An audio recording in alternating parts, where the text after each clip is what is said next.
Es decir, todo muro de contención debe tener ductos de agua para que evacúe el agua de presión. Ejemplo, si yo tengo un muro de contención diseñado solo para soportar tierras y de pronto hay lluvias, el muro solo está diseñado para soportar empuje de tierras, pero no adicionales de empujes de aguas. Entonces lo que va a pasar es que la presión del agua va a comenzar a saturar sobre un muro que no ha sido diseñado con estructuras de drenaje para poder evacuar el agua en exceso, ¿no? Bueno, según los expertos, no yo, la mayoría de muros de contención fallan por un 43% por presencia de arcillas. ¿Por qué creen que por la presencia de arcillas? A ver, opiniones. Miren que todavía puedo aumentar puntos en la prueba. Porque puede ser, Porque al momento porque por puede su ser comportamiento expansivo.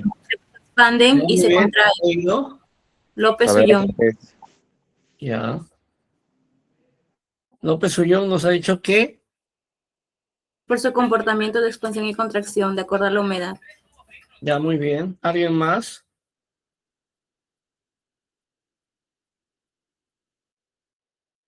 Bueno, la arcilla tiene un comportamiento efectivamente, como dice la señorita López, de expansión o hinchamiento y entumecimiento o contracción.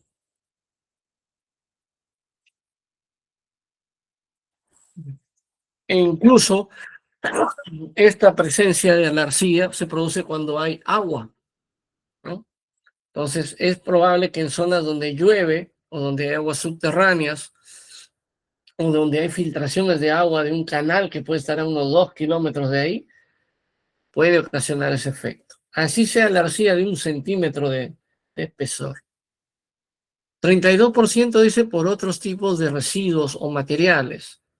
Claro, puede ser que a lo mejor haya diseñado un muro de contención y de pronto aparece una casa ahí, ¿no?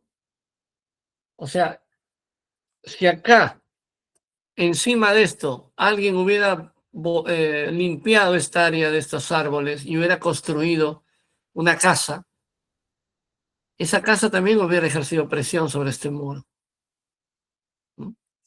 ingeniero, y Dígame. ahí podría haber pasado algo como lo que contó de la presa Bayón, que hubo un deslizamiento ahí con el tema del agua. Claro, también. Eso estaría en la primera parte de la respuesta que dio ahí López, ¿no? Ah, Así con la sea una capita pequeñita, puede activarse, así haya estado miles de años sin activarse, haber tenido ese problema. Un 17% en arena arcillosa y un 8% en arena gravosa. Las arenas rara vez tienen a colapsar un muro de contención, pero sí lo pueden hacer si hay una sobrecarga mayor, ¿no? Bueno, según los expertos, el 33% de las obras en los muros de contención fallan por un adecuado drenaje, ¿no? No tienen drenaje. Un 25% fallan por presiones reales superiores a las previstas. De pronto apareció una casa, ¿no? Alguien construyó una casa ahí y se quedó, ¿no? 19% es por un mal diseño estructural, que también es válido, ¿eh? 10% por un relleno defectuoso, ¿no? Es decir, los rellenos deberían ser compactados, ¿no? Pero este es un relleno que ha sido colocado así nomás, ¿no? Sin ningún tipo de criterio. Luego habla de mala construcción, que también es parte del problema, y un 3% pueden ser causas que necesiten probablemente algún tipo de investigación, adecuación. Bueno, los empujes de tierra son tres básicamente, ¿no? El más conocido es el empuje activo. Es decir, yo coloco un muro aquí para soportar estas presiones de tierra. Este es el empuje activo. O sea, siempre va a haber tensión. Entonces yo diseño este muro para controlar esta presión activa. Pero también podría ser un empuje pasivo. Es decir, a este muro de tierra que yo voy a soportar, aquí podría haber a lo mejor este empuje pasivo. Tierra en menor cantidad, que también le ayuda al muro, ¿no?, a soportar el empuje activo. En la mayoría de libros, cuando ustedes investiguen, siempre, generalmente en la mayoría, el 98% de los autores dicen en el problema, en el enunciado del problema, desprecia el empuje pasivo. ¿Por qué? ¿Qué pasaría si aquí, esto por ejemplo es una avenida, ¿ya? Por acá pasan carros, y de pronto al alcalde de Piura se le ocurre destruir aquí esta vía, hacer una excavación? Prácticamente al hacer esa excavación desaparece el empuje pasivo. Y si ustedes lo han diseñado considerando el empuje pasivo, es probable que ese empuje activo termine deslizando al muro. Lo más conveniente sería que el ingeniero encargado residente de obra calcule esa presión pasiva y la sustituya por a lo mejor muros de concreto provisionales mientras dure la excavación. De no hacerlo, es probable que al no haber el empuje pasivo, esto se venga abajo. Por eso que la mayoría de autores desprecian el empuje pasivo. Salvo que eso nunca vuelva a excavarse. Ejemplo, Machu Picchu. Cuando los investigadores arqueólogos han querido determinar qué mantos de suelos colocaron los incas en esas terrazas estabilizadoras que ellos colocaron para evitar justamente el deslizamiento de tierras, ellos colocaron muros de piedra en seco, bastante bien elaborados, con obras de drenaje, pero cuando los arqueólogos han querido excavar, no han podido, ¿no? Porque al excavar podían poner en riesgo el muro de contención.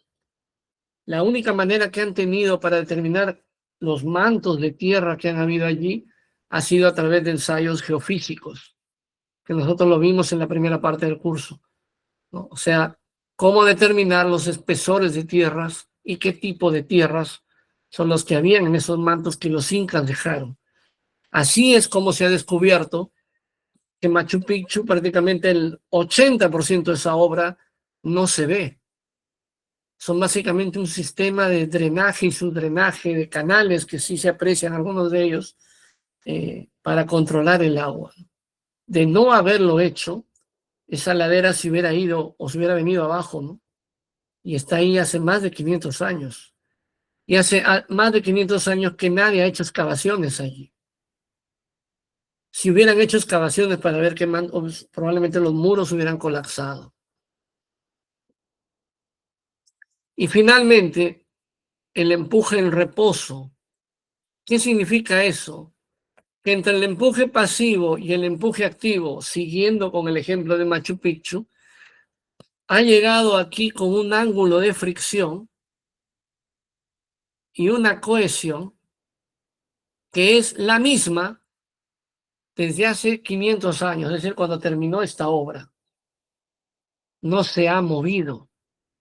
Sigue siendo la misma cohesión y el mismo ángulo de fricción de hace más de 500 años que empezó esta obra, Pachacútec.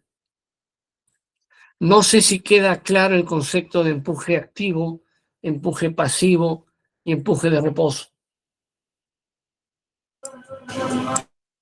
Sí, que tiene todo claro. Ajá. Sí, Muy ingeniero. bien. Entonces, estos muros de contención suelen mucho fallar hoy en día. Las fórmulas son un poco tediosas, ¿no? Hay dos teoremas claramente definidos. Rankine, esta fórmula data de 1774.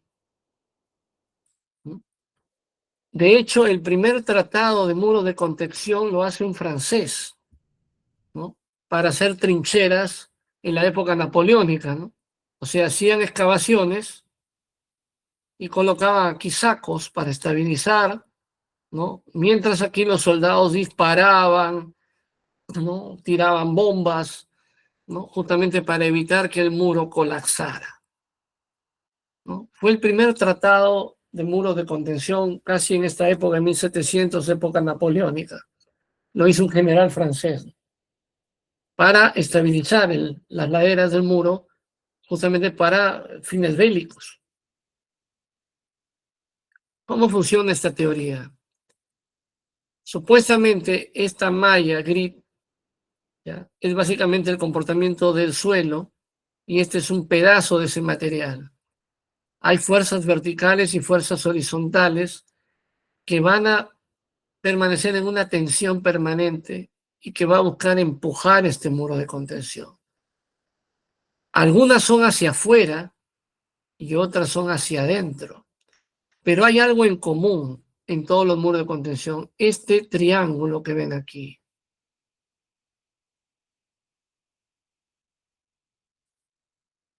Toda esta zona es llamada cuña de talud.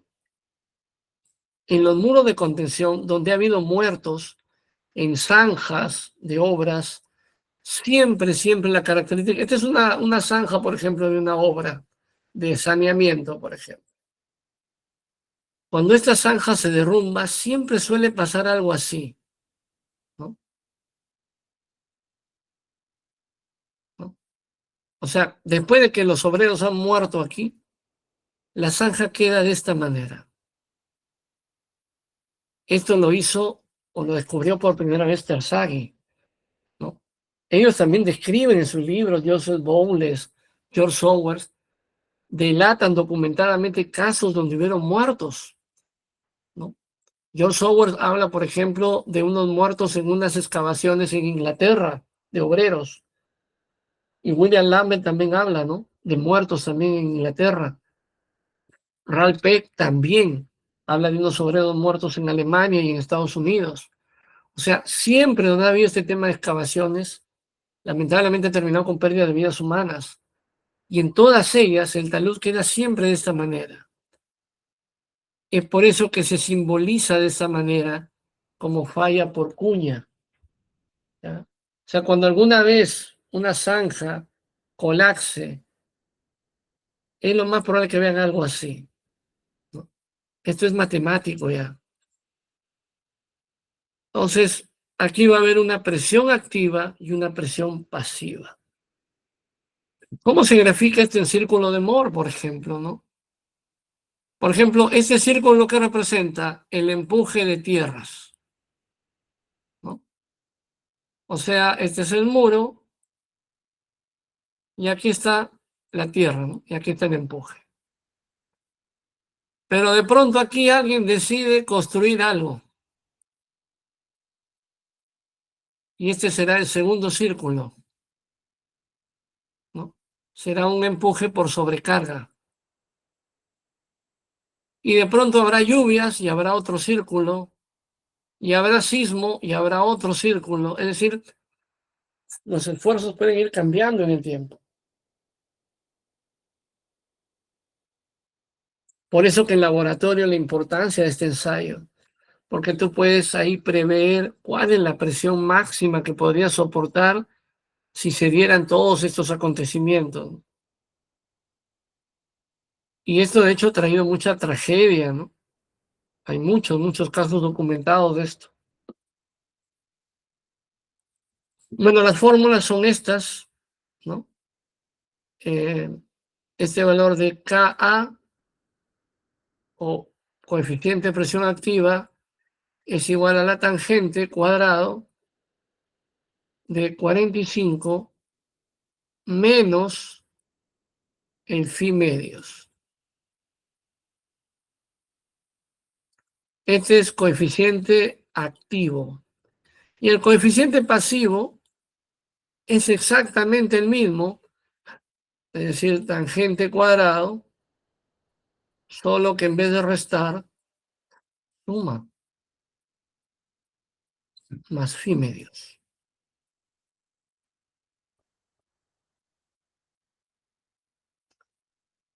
Cuando tienes estratos de suelos diferentes, hay que aplicar esto de los esfuerzos efectivos.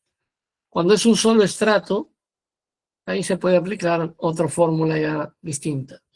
Pero a veces pueden haber varios mantos de terrenos. Machu Picchu, de hecho, hay como 3, ¿no? La primera capa es de unos 40 centímetros. En Cusco le llaman champa, en Huaraz le llaman mantillo, ¿no? Que es arcilla, donde ellos sembraban ahí algunas cosas. Debajo hay una piedra de granito, de entre 3 octavos a casi 3/4 de pulgada, y debajo hay rocas más grandes, también de granito, pero que son mayores a 4 o 8 pulgadas de espesor. ¿Para qué lo hicieron? Para poder drenar la cantidad de agua de lluvia que había ahí.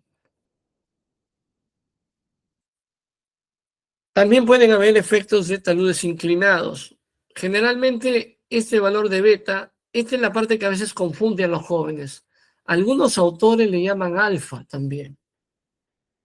En cualquiera de los casos que sea beta o alfa, ya se recomienda que sea como máximo 10 grados. Mayor a 10 grados sobrecarga mucho el muro ya. Va a pesar demasiado. Se recomiendan inclinaciones de 10 grados como máximo. Como máximo. ¿Ya? ¿Dónde se ven estos muros inclinados, por ejemplo? En la vía expresa, ¿no? En el Sanjón, en Lima.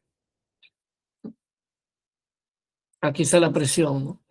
Aquí aparece un valor de un ángulo, que es este.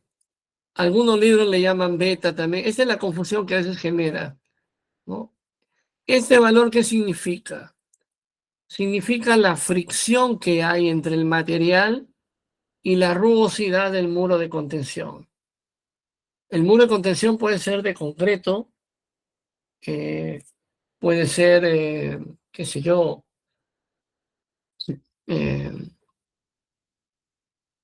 de piedra, muro gavión, ¿no? O sea, ese contacto generalmente es 1/3 del ángulo de fricción o 2/3 del ángulo de fricción. El valor más usado es este símbolo, lambda, ¿no? Y siempre este empuje actúa generalmente a 1/3 del fondo hacia arriba, ese empuje activo, perdón. Lo que va a cambiar en algunos libros son las denominaciones de los valores griegos, ¿no? Alfa, beta, ahí los puede confundir un poco, ¿no? Bueno, estos son las fórmulas cuando hay inclinación del terreno, ¿no? Generalmente aquí aparece el valor beta, que es en realidad lambda, ¿no? Y el ángulo de fricción, que tiene que ver con el valor de fricción ahí arriba. Bien, en Coulomb también es una teoría que data de 1700, ¿no? De 1700 aproximadamente. También en época napoleónica comenzaban a hacer estos muros de contención y observaron las fallas de los muros, ¿no? ¿Cuál es el caso aquí, no? Aquí aparecen varios ángulos. Este beta, que en algunos libros o la mayoría de libros le llaman alfa también, ¿ya? Este ángulo de fricción, que es el ángulo de fricción del suelo, del triaxial, el valor de lambda, aquí está lambda, ¿no? Que ya hemos dicho, lambda es igual a 1/3 del ángulo de fricción o 2/3 del ángulo de fricción. Y aparece un cuarto ángulo que tiene que ver con la base o geometría del muro. En este caso aquí algunos libros le llaman también W. En este caso aquí le llama alfa, ¿ya? O sea, la denominación de la simbolización griega cambia a veces en algunos libros. Lo que no cambia siempre son estos nunca cambian, el ángulo de fricción y en la mayoría de libros el lambda. ¿Ya? Después el alfa en algunos libros aparece también como beta que es la inclinación del terreno, y la inclinación del muro en algunos libros aparece como beta, o como W, o como alfa. Eso es lo que a veces puede confundir a algunos de los estudiantes. Acá también se produce una cuña. La cuña se da en este triángulo. Lo voy a poner acá con marcador, ¿no? O sea, esto de acá, ¿no?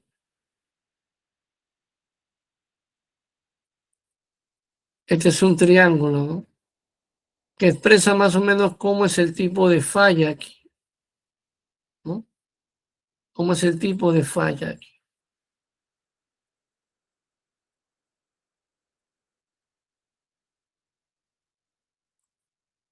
O sea, siempre cuando hay un tipo de colapso de alguna estructura, siempre se forma el triángulo, generalmente cuando es inclinado. Y también cuando es recto hay un triángulo ahí que se forma. Esto es lo que le llaman falla por cuña. Bueno, algunos de esos terrenos pueden tener también una superficie homogénea, o sea, puede ser un solo terreno, o también puede ser de forma isotrópica, es decir, por la mano del hombre, ¿no? Bueno, en la teoría de Coulomb también considera el H tercios, ¿no? Las fórmulas son un poquito más pesadas, ¿no? Yo dejo dar con formulario todo esto, pero igual, ¿no? No está el puntero, color de lápiz, ¿no? Ahí está. Este, por ejemplo, aquí le llaman I, en algunos libros le llaman beta, ¿no? O alfa, en este caso I, ¿ya? Aquí, este valor de beta, en algunos libros le van a llamar W o alfa. Lo que no cambia es el ángulo de fricción del suelo y el lambda, que es 1/3 o 2/3, ¿no? Y aquí se establecen algunas relaciones entre estos valores.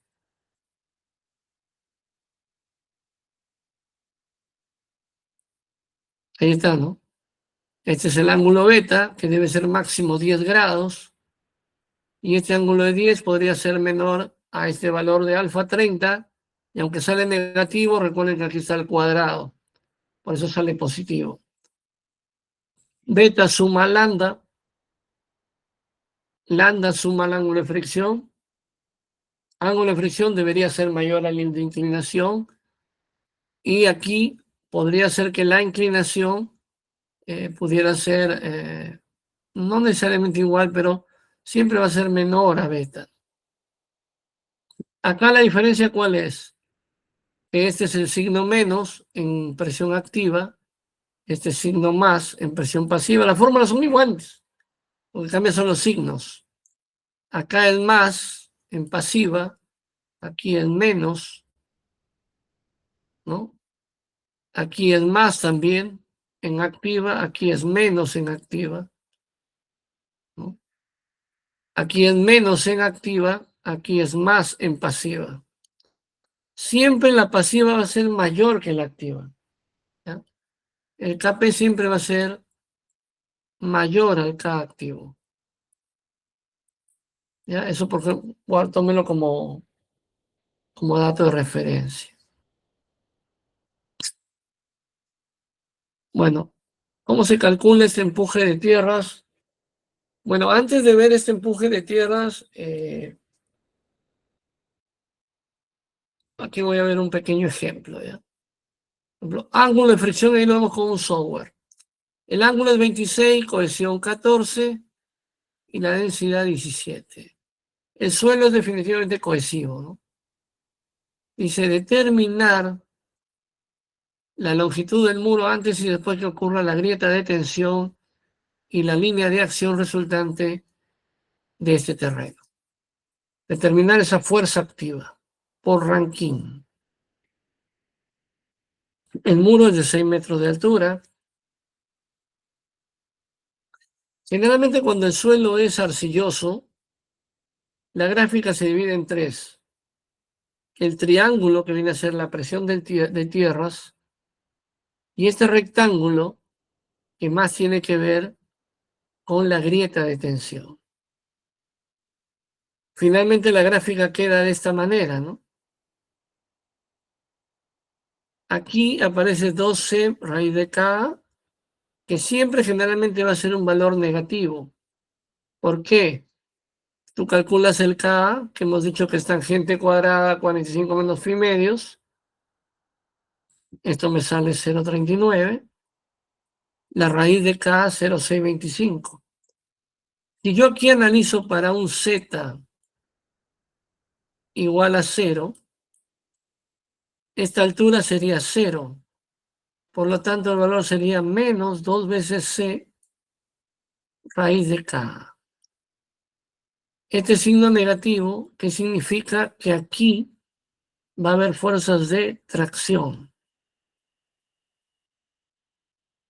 Y cuando este Z esté a 6 metros de profundidad, ya será, este H ya no es 0.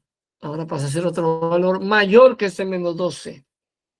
Por lo tanto, aquí será positivo. Por lo tanto, aquí abajo habrán fuerzas de compresión. Lo que sí, aquí va a haber una altura de grieta, de tensión. Hasta aquí no se va a producir empuje por las fuerzas de tracción. Pero desde aquí hacia abajo sí va a estar la presión activa o empuje activo. Solo en el caso de arcilla. ¿Ya? Entonces aquí calculo para un Z igual 0, aquí sale negativo, menos 17 aquí, ¿no? Esto sería menos 17 aquí, punto 95. El signo negativo significa fuerza de tracción. Y aquí el sigma A, 7,4 por 6, esta es la densidad, la altura 6 metros, el Ka. Y esto será menos 2 veces la cohesión y la raíz de Ka. Por lo tanto, aquí es 22,77 aquí abajo.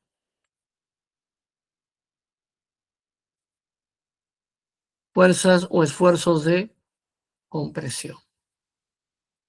¿Ya?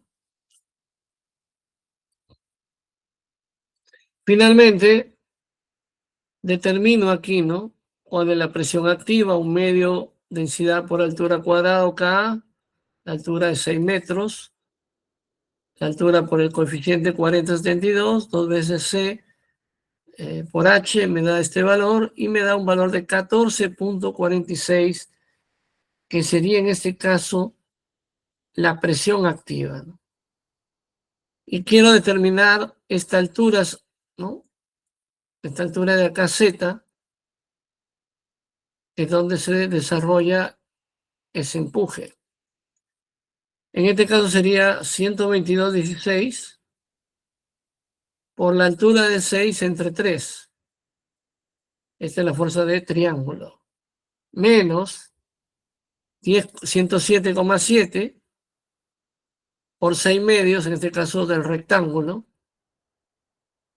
Y dividiéndolo entre la presión me da menos 5,45, es decir, desde arriba, ¿no? Esto mide 6, por lo tanto 6 menos 5,45, eso será a 0,55 desde el fondo, es que mide esta distancia, ¿no? Bien, hay un programita donde se pueden ver estas fuerzas y bueno, voy a tratar ahorita de que la vean para que más o menos tengan una idea de cómo es esto. Un minuto. ¿Cómo se llama esto? Geo5, ¿no? Hay un software gratuito que lo pueden bajar de internet, Geo5.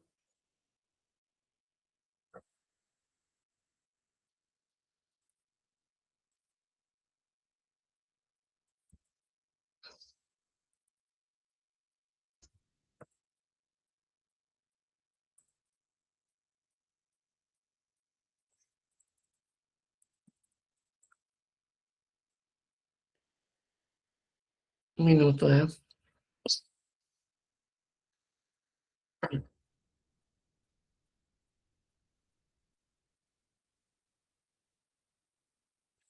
Acá está. No,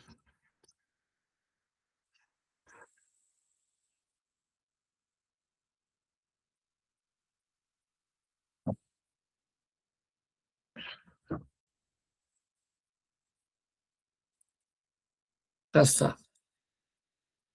Coge tierra, ¿dónde está? Here pressure. Acá está. Bien, este es un software, es un mode, es un demo en realidad, gratuito. Y aquí tengo presiones de tierra.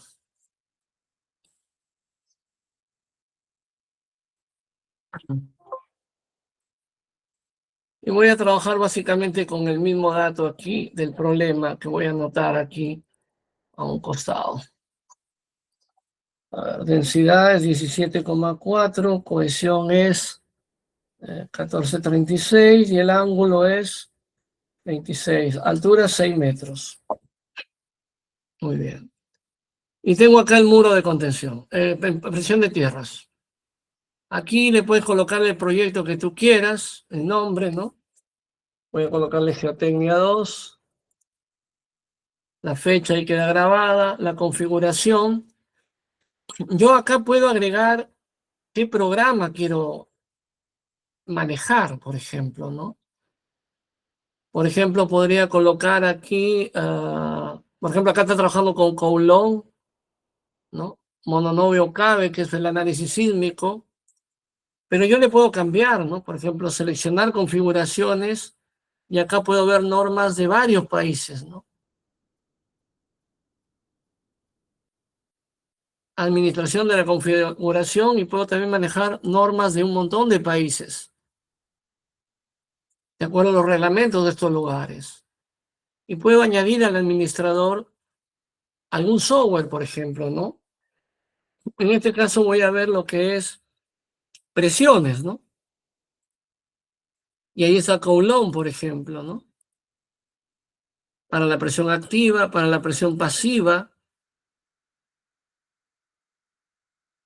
Puedo analizar el método sísmico de Mononove o Cabe, que es un método japonés. El de la cuña de tierra que les dije, ¿no? Puede ser oblicuo, en este caso la cuña que hemos estado dibujando, por defecto, o ingresar algún otro tipo de pruebas, ¿no? El asentamiento, cómo lo quiero tener, ¿no? Incluso acá puedo colocar algunas metodologías, incluso ya hoy en día están saliendo estándares chinos, ¿no? China es el país que más se está construyendo en el mundo. Y no solamente en el mundo, está construyendo en los 5 continentes. Es una forma hegemónica de conquista, ¿no? Sin embargo, también los chinos tengo algunos reparos, ¿eh? No son tampoco la panacea. El otro día un ingeniero publicaba que en Poechos ha ganado una empresa china para hacer la construcción de Poechos. Bueno, y yo le decía, bueno, él decía, pero los chinos construyen mal, la vez pasada hicieron un trabajo y fue malo. Y yo lo que le puse en mi opinión fue, ingeniero, China construye en todo el mundo y en los 5 continentes. Sin embargo, la ruta de la seda, que va a unir Shanghái con Ámsterdam, en Holanda, 2 puertos importantes del mundo. Curiosamente, la empresa que lo va a realizar es un consorcio de origen alemán contratado por el gobierno chino, ¿no? Entonces ahí medio que no cuadra, ¿no? Pero bueno, ahí está. Bien, vamos a utilizar todo eso, ¿ya? Añadir y cerrar. Muy bien. Vamos a usar todos estos temas que aquí hemos detallado. Geometría. Bueno, en este caso vamos a editar. Esto va a estar analizado hasta una profundidad de 6 metros, ¿no? Ok, y ahí están los 6 metros de profundidad. Vamos al perfil, ¿no? Bueno, aquí le vamos a añadir, pues, ¿no? Un perfil de Z, 6 metros. Ahí está. Por defecto, el programa va a decir que debajo continúa, pues, ¿no? O sea, al no haber otro registro, pues debe ser el que termina, ¿no? Vamos al suelo. Añadir. Y aquí colocamos empuje tierra, pues, ¿no?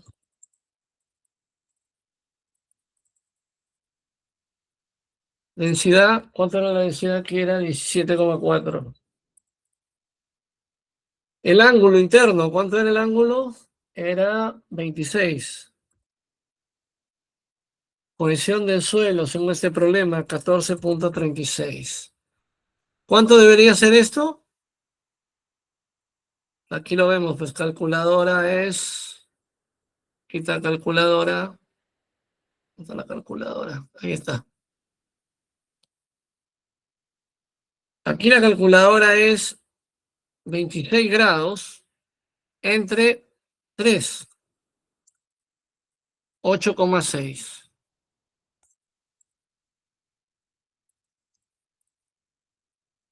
El suelo es cohesivo. Recuerden que puede ser 1/3 o 2/3, ¿ya?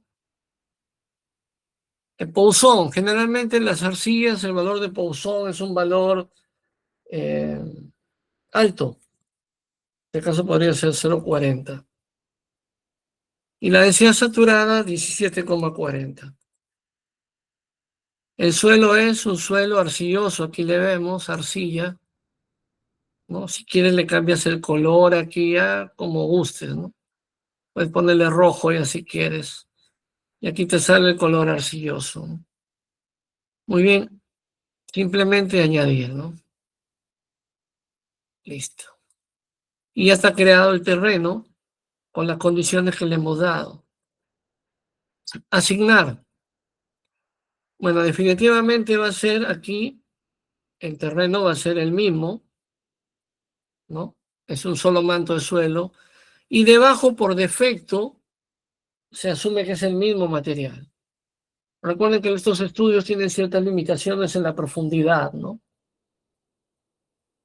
Terreno. Bien, en este caso yo podría colocar el terreno inclinado, miren aquí, ¿no? O en chaflán, invertido, como una rampa, como un dique o un semidique. Bueno, en este caso es así, ¿no? ¿Ya? Agua. No me da la presencia de agua, y que por ahora la voy a ignorar. No me da sobrecarga tampoco. Tampoco me da sismo. Entonces voy a analizarlo tal cual. Y ahí está, miren, ¿no? El empuje de menos 35, 77, la fuerza de aplicación, ¿no? 487, ¿no? Es decir, esto sería la presión activa, ¿ya?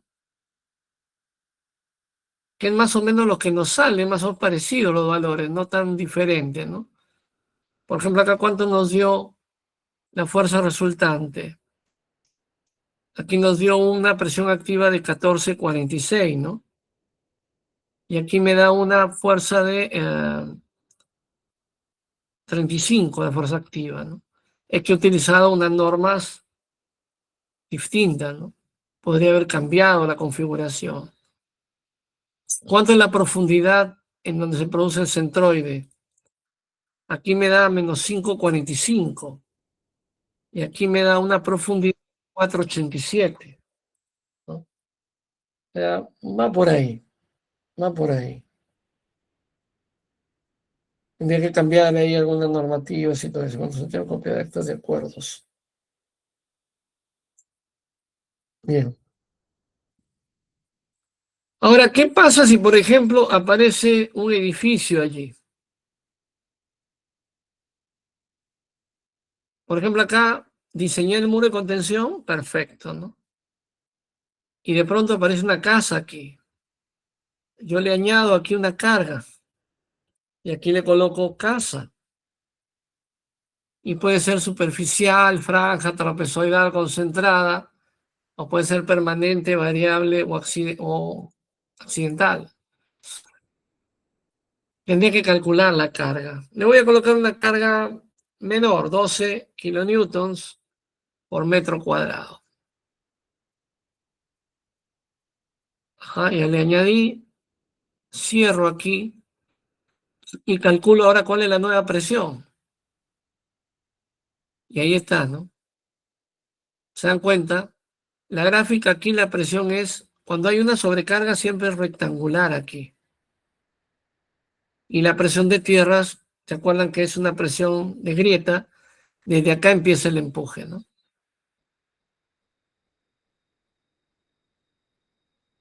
sea, todo, cuando hay una carga sobrecarga es rectangular aquí. O sea, me refiero a esto, ¿no? A ver, es aquí. ¿Dónde está? Ahí. La carga se divide en dos.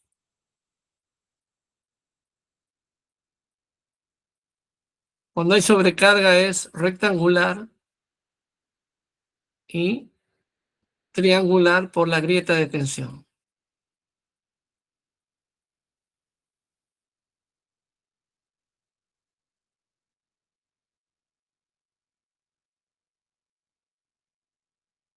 Ahí está.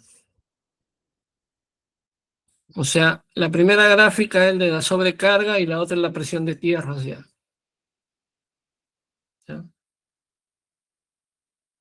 Bien. Se está sumando ahora la presión de activa y la de casa.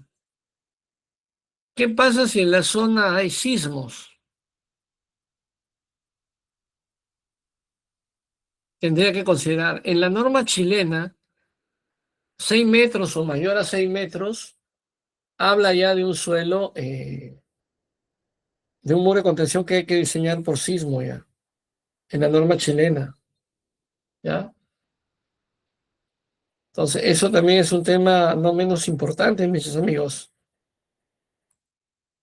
Y aquí utilizo un método japonés que lo vamos a ver. En este caso, por ejemplo, la presión horizontal puede ser 0,25. Esto sale de la prueba geofísica, ¿no? Y el horizontal 0,10. Y ahí se ve el sismo, ¿no?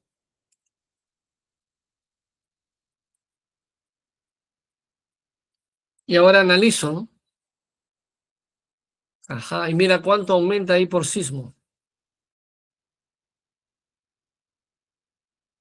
¿no? O sea, si tú no consideras estas fuerzas de presiones, es lo más probable que el muro se venga abajo. Se venga abajo. Y ahora falta una más, que es la más crítica, el agua. Ya está el edificio, ya está el sismo.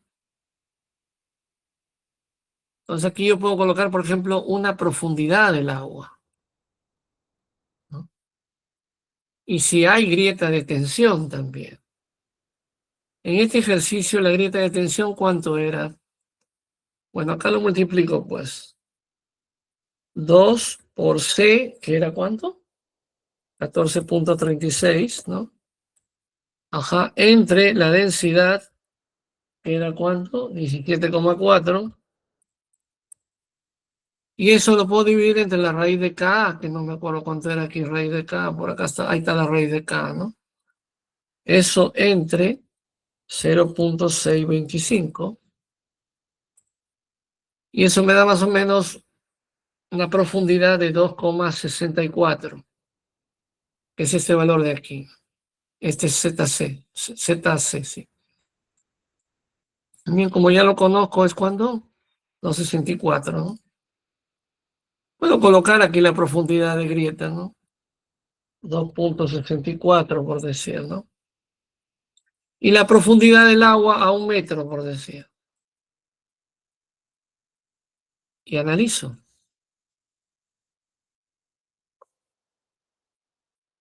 Ahí está, ¿no? Y tengo la presión del agua. Muy bien, y ahora voy a hacer un análisis, pues. Aquí.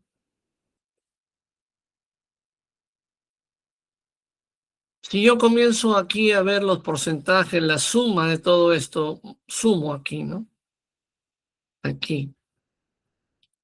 Voy a sumar 1.94, que es la presión activa, más la presión del agua, 125, más la grieta de tensión, 34,85, más el sismo, 79,76, y más la casa, la sobrecarga, ¿no? 869. Me doy cuenta que esta suma me da 250,24 aquí, ¿no? 250,24. Aquí con letra negrita. Ahí está. Bueno, no me salió como quería. Ahí lo voy a poner más. ¿Cómo era? Emisión.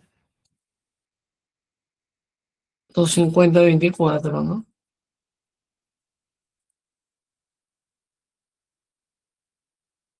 18. 250,24. Muy bien. Y veo cuánto es el agua. Pues el agua es 125. Divido 125, que es la presión del agua, entre 250,24 y me doy cuenta que el 50% del esfuerzo lo tiene el agua. Y entonces ahí me acuerdo de Machu Picchu, pues. Si los incas no hubieran hecho el sistema de drenaje que hicieron, ese sobreesfuerzo que iba a tener su muro de contención hubiera sido el doble, ¿no? Pero como ellos hicieron un sistema de ductos, drenaje y subdrenaje, el agua nunca causó daño a los muros de contención. Controlaron el empuje. ¿Cómo lo supieron? Y me imagino que esta gente conocía algo de matemáticas y esas cosas, ¿no? El sismo, que es el segundo, ¿cuánto es el sismo? 79,76 entre 250,24. El sismo representa apenas el 32%. Es un valor no nada despreciable tampoco. Generalmente los valores más determinantes para que un muro de contención se venga abajo son o el agua, que no haya drenaje, o el sismo, que no haya sido diseñado para eso. Ahora, ¿cuál es el problema del sismo? Generalmente los muros de contención, cuando se considera sismo, salen muros extremadamente faraónicos. O sea, un muro de tierra tendría un espesor tranquilamente de 50 centímetros. Pero si yo considero un sismo a esta altura de 6 metros, probablemente tendría un muro de 1 metro por lo menos de espesor. O sea, salen muros enormes. Ejemplo, los muros que están en la vía expresa, ¿no? Cuando vayan al Estadio Nacional ahí, ¿no?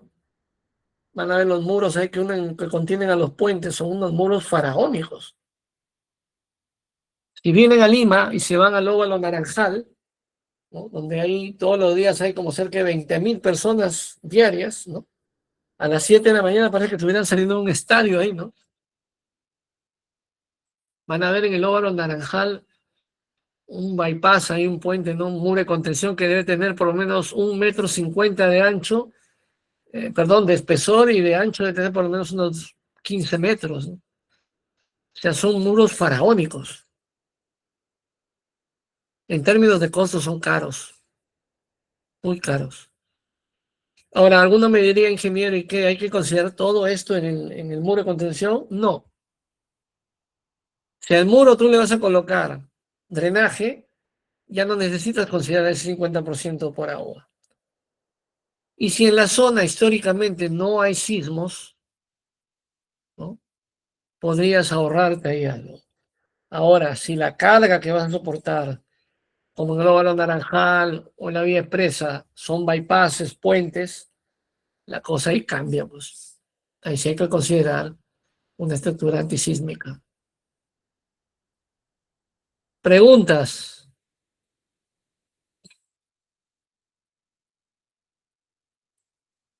Esto lo estoy haciendo con un software, ¿no? Y disculpe, acá es netamente, o sea, ¿se va a todo tipo de suelo o es solo una clase? Por ejemplo, arcillas, arenas, no sé. No, las arenas tienen también otro comportamiento ya, diferente. En este caso, porque hay arcilla, ¿no? Pero yo hubiera trabajado con un suelo granular también, ¿no? Hubiera trabajado con un suelo granular. Ahí la cohesión es cero, ¿no? Claro. La ventaja que tiene el suelo granular es que puede drenar el agua. Eso sí puede hacer el muro de contención. Entonces, todos estos métodos los voy a ver. En este caso es el empuje, por ejemplo, que hemos visto aquí. Acá, por ejemplo, cuando hay sobrecarga, cuando vimos la casita, ¿no? Acá, por ejemplo, he puesto, en cada he puesto, me da el trabajo poner un video, ¿no?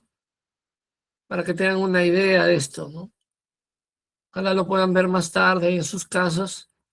Ahí está, pegar. Esto, por ejemplo.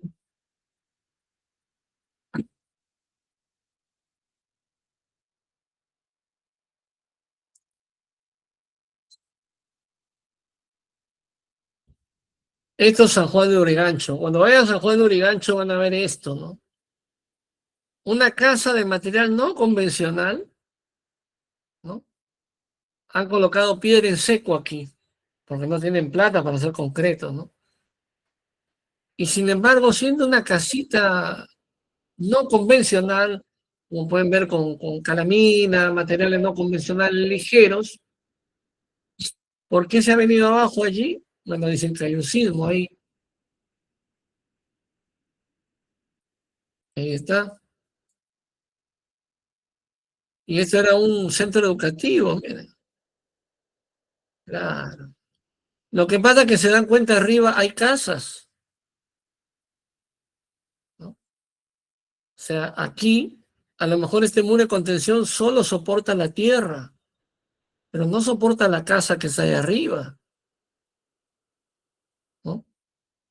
Y esto es muy peruano, de contra peruano, ¿no? Aquí ve, esto que ha puesto aquí la chica, ahí está, ve. Algunas son de material noble. O sea, arriba hay una casa de material noble y debajo hay una casa rústica. Y súmale a eso la humedad de la zona. Mira, hay casas de material noble aquí. Pero acá claramente esto se ve pues demasiado improvisado. Obviamente es un sector de la economía. Yo he trabajado en San Juan de Brigancho. Todo ese lugar son invasiones. Todo ese lugar son invasiones. Bien, ¿cómo se calcula aquí? Lo hemos visto en el programa, ¿no? Aquí le considero la carga, 30 kilonewton, o sea, la casita va con el mismo dato del problema, y lo único que hago es multiplicar aquí el K, que ya lo he calculado, con el Q, que en este caso es 30. Aquí ven este ranking, que ya se conoce, 0,39, y lo multiplico por 30, que es la carga, la sobrecarga de la edificación. Por cada metro, esta sería la presión, 11,70. Y esa gráfica es totalmente aquí, ¿no? O sea, la fórmula anterior era con la gráfica así, ¿no? Grieta de tensión así, ¿no? Ahora a esa grieta de tensión se le va a sumar la sobrecarga, cuya gráfica es rectangular. O sea, no solo la carga es aquí arriba, sino también va hasta abajo. A mayor sobrecarga, mayor peso. Como pueden ver, el cálculo es bastante sencillo. Vamos al sismo. Aquí sí hay un video también por sismo. Copiar.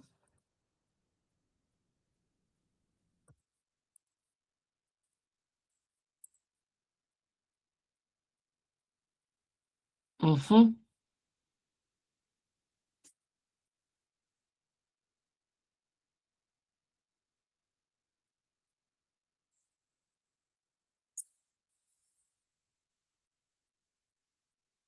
Ahí está. Esto es en Chilca, un sismo de 4.8. Esto es en la zona oeste de Lima, ¿no? En Lima, un sismo de grado 6. Y miren aquí lo que pasó, ¿no? Ahí están, los muros de contención son lamentablemente de estos materiales no convencionales. Acá hay una grieta enorme, ¿no? Porque eso es un relleno, pues no, ni siquiera está compactado, ¿no? O sea, lo rellenan y lo rellenan sin ningún tipo de criterio técnico. eh, y ahí está, la pista totalmente rajada, ¿no? Y ahí está. Todos los materiales son no convencionales, como pueden ver, y algunas de material noble, ¿no? Y esto ha generado problemas de deslizamiento, ¿no? Y caídas. Ahí, por ejemplo, eso destruido, no sé, se vino abajo, creo ahí. Ahí está, ¿no? Totalmente afectado, ¿no? Y estas casas de material así noble son hechas sin ningún tipo de licencia de construcción, nada, ¿no?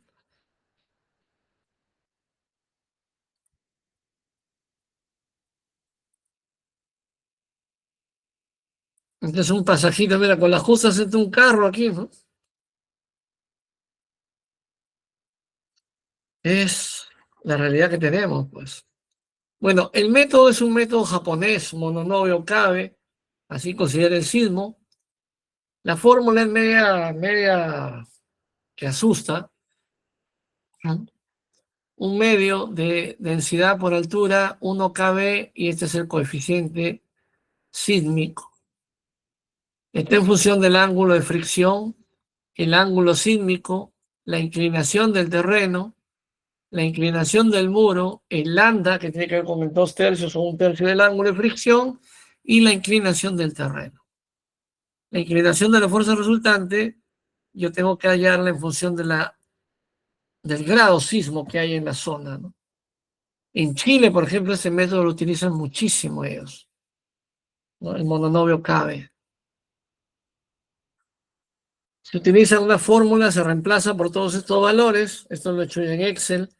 Y ahí pueden ver que la presión es de 105,55, un valor bastante alto. ¿Cuánto era la de tierras? La presión era, la de suelos era 11,70, ¿no? Y la otra creo que era 14. Sí, 14, ¿no? Y la de sismos se dispara a 105. Prácticamente 10 veces más lo que es la presión de tierra o lo que puede ser la casa. El sismo hace que salgan muros faraónicos. Salgan muros faraónicos, ¿no? Por ejemplo, ustedes ven las columnas de una universidad, por ejemplo, ¿no? Son enormes, ¿no? Son placas, ¿no? Son placas, justamente por ser antisísmicas, ¿no? Bueno, voy a la presión del agua, pues esta es la más brava de todas. Ahí,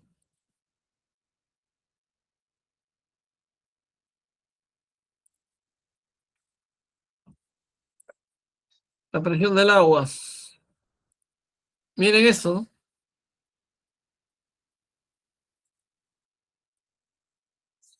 Más. Ahí está, de nuevo. Miren el agua cómo rebalsa, ¿no? ¿Qué es lo que se puede ver aquí en el muro de contención? No hay lloradores, ¿no? No hay tubos donde pueda salir el agua. Es un muro monolítico de concreto. Cuando ha venido la lluvia, simplemente la presión del agua que hemos visto en el ejemplo anterior es casi el 50%, ¿no? De toda la fuerza, ¿no? Es decir, ese 50% no estaba diseñado este muro para soportar. El resultado se ha venido abajo. Ahí está, ¿verdad?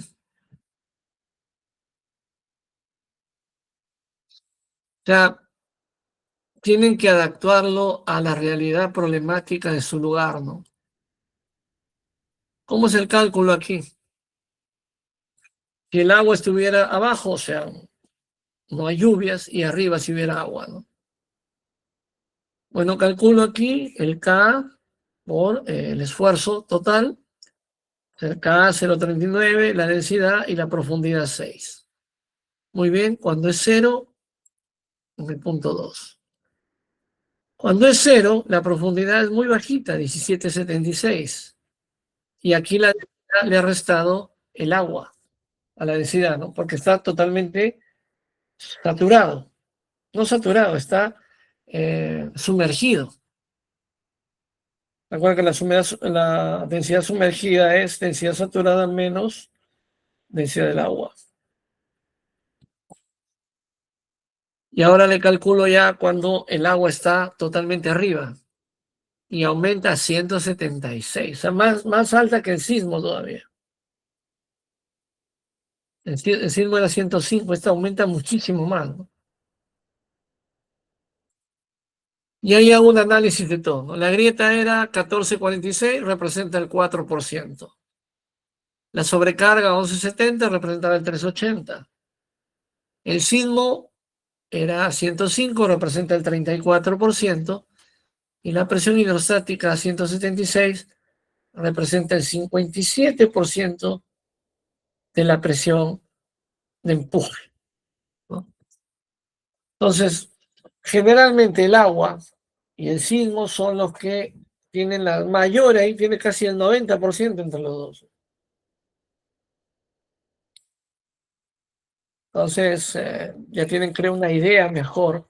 Esto lo hemos visto ahí en el software, aquí lo estoy analizando ya con cálculo de letra, ¿no? A mano alzada, que no hay nada del otro mundo tampoco, ¿no?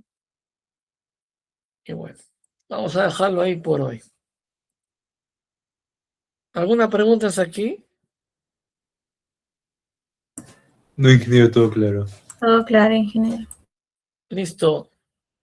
Nos vemos, chicos. Un abrazo con todos. Y tu ingeniero, pues hasta luego. Que haya pasado Hasta una luego, feliz hasta luego. Navidad. Igual para todos ustedes. Un abrazo. Hasta luego. Ingeniero. Dígame.